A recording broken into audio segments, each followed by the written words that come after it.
आप सबको प्रणाम करता हूँ। जो लोग जोड़े से बैठे हैं उनको जोड़े से प्रणाम करता हूँ।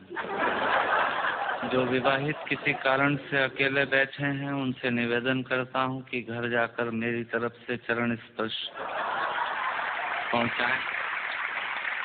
जो कुंवारे बैठे हैं उनको इलू इलू करता हूँ।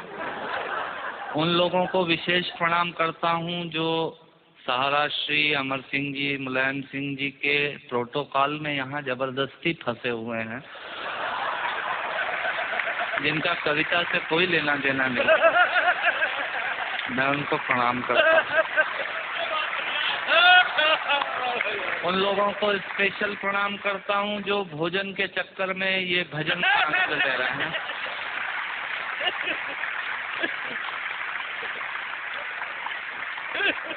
हंसना सिर्फ आदमी के नसीब में है।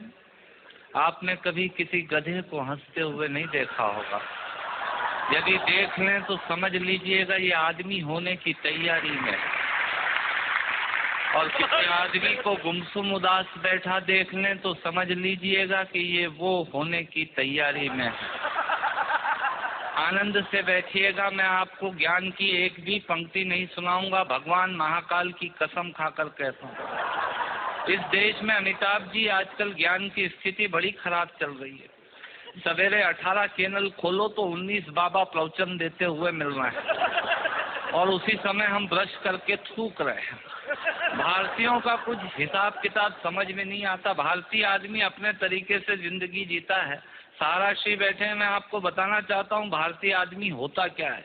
बेसिकली भारतीय आदमी वो होता है जो टूथब्रश के आगे वाले हिस्से के खराब हो जाने के बाद चाकू को गर्म करके उस पोर्शन को काटता है और बचे हुए हिस्से से पजामे में नाड़ा डालने का यंत्र बनाता है।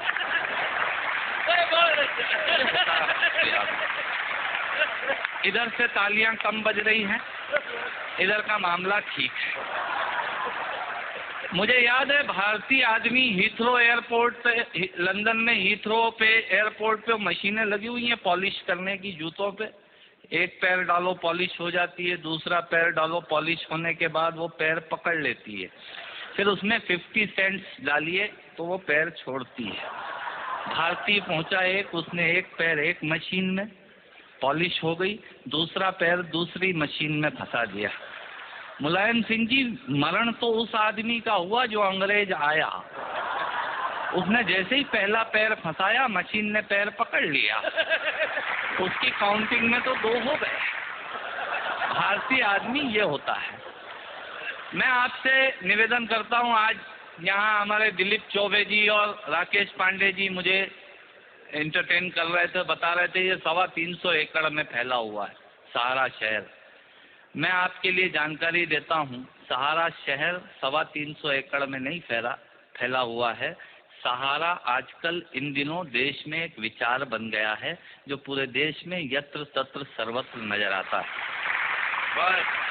हथौड़े ने चाबी से पूछा, सुन चाबी, लोहा तो तेरे पास कम है, ताकत तेरे पास कम है, पर तू ताले को इतनी सरलता से कैसे खोल लेती है और मुझे खोलने में बहुत ताकत लगती है।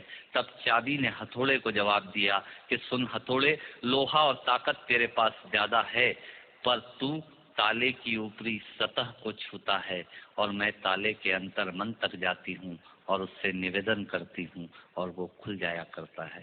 स्वर्गीय हरिवंश राय बच्चन जी ने लोगों के दिलों में उतरने का प्रयास किया, इसलिए वो 100 वर्ष बाद भी आज भी हमारे अंतस में हैं। लोग दिमाग पर छाते हैं, उन्होंने दिल में पहुंचने की कोशिश की। मैं उनकी स्मृति को प्रणाम करता हूं और एक छोटी सी हास्य व्यंग की कविता से अपनी बात समाप्त करता हूं। जब मैं कहूं मजा ही कुछ और है, आप ताली बजा दीजिएगा। ये इनका तकिया कलाम होता है। जिनके आखिरी उंगली के नाखून का भी ऑपरेशन नहीं हुआ, वो आपको बाईपास कराने के लिए हॉस्पिटल का सजेशन देने आ जाएंगे। ये होते हैं रायचंद। सुनिएगा, आनंद लीजिएगा और ऑब्जर्वेशन देखिएगा। दांतों से नाखून काटने का, छोटों को जबरदस्ती डांटने का, पैसे वालों को गाली बकने का, मूंगफली के ठेले से मूंगफली चखने का, कुर्सी पे बैठ के कान में पेन डालने का और रोडवेज की बस की सीट में से स्पंज निकालने का। मजा ही कुछ और है, मजा ही कुछ और है। एक ही खूंटी पे ढेर सारे कपड़े टांगने का, साइकोलॉजी है, एक ही खूंटी पे ढेर सारे कपड़े टांगने का, नए साल पे दुकानदार से कैलेंडर मांगने का। ये एक शौक होता है। जो सेठ जी इस बार कैलेंडर वैलेंडर नहीं आए क्या? मैंने कहा तेरे घर में जगह तो है नहीं टांगने की, क्या भाभी की चोटी पे टांगेगा कैलेंडर? पर आदमी मांगता जरूर है फोकट की डायरी और कैलेंडर मांगने का। एक ही खूंटी पे ढेर सारे कपड़े टांगने का, नए साल पे दुकानदार से कैलेंडर मांगने का, चलती रेल में चढ़ने का, दूसरों की चिट्ठियां पढ़ने का, मांगे हुए स्कूटर को तेज भगाने का, और खुद को नींद नहीं आने पे पत्नी को जबरदस्ती जगाने का। मजा ही कुछ और, मजा ही कुछ और है। चोरी से फल फूल तोड़ने का, खराब ट्यूबलाइट और मटकों को फोड़ने का, पड़ोसन को घूर घूर के देखने का। भैया ऐसे खुश हो रहे हैं जैसे उनका चरित्र चित्रण हो रहा है। चोरी से फल फूल तोड़ने का, खराब ट्यूबलाइट और मटकों को फोड़ने का, पड़ोसन को घूर घूर के देखने का, अपना कचरा दूसरे के सामने फेंकने का, बाथरूम में बेसुरा गाने का और थूक से टिकट चिपकाने का। मजा ही कुछ और है, मजा ही कुछ और है। ऑफिस में लेट आने का, फाइल को जबरदस्ती दबाने का, चाट वाले से फोकट की चटनी डलवाने का। भैया थोड़ी चटनी देना। ऑफिस में लेट आने का, फाइल को जबरदस्ती दबाने का, चाट वाले से फोकट की चटनी डलवाने का, बारात में प्रेस किए हुए कपड़ों पे फिर से प्रेस करवाने का, ससुराल में साले से पान मंगाने का और साली की पीठ पे ढोल जमाने का। मजा ही कुछ और, मजा ही कुछ और है। ब्याज के माल से मलाई खाने का, थर्ड क्लास ससुराल को फर्स्ट क्लास बताने का। ससुराल किसी की बुरी नहीं होती और साला तो विवेकानंद जी से कम बुद्धिमान किसी का होता ही नहीं है। और ब्याज के माल से मलाई खाने का, थर्ड क्लास ससुराल को फर्स्ट क्लास बताने का, पंगत में बैठ के एक ही सब्जी के लिए दो दोने लगाने का, आरती में सबसे ज्यादा फटा हुआ नोट चढ़ाने का, दूसरे के टेलीफोन से चिपकने का, गुटके और पान इधर उधर पिचकने का, कमजोर से बेमतलब लड़ने का और पत्नी को रोज रोज परेशान करने का। मजा ही कुछ और है। मित्रों, श्रोताओं को भी कविता सुनाने का मजा ही कुछ और होता है, पर मन मेरा उस वक्त रोता है जब मजे के लिए शब्द अपने अर्थ खो जाते हैं और कुछ श्रोता तो बैठे बैठे ही सो जाते हैं, और कुछ श्रोता तो बैठे बैठे ही सो जाते हैं। यदि आप जीवित और जागृत हैं तो प्रमाण बताइए। कविता खत्म करता हूँ, तालियां बजाइए।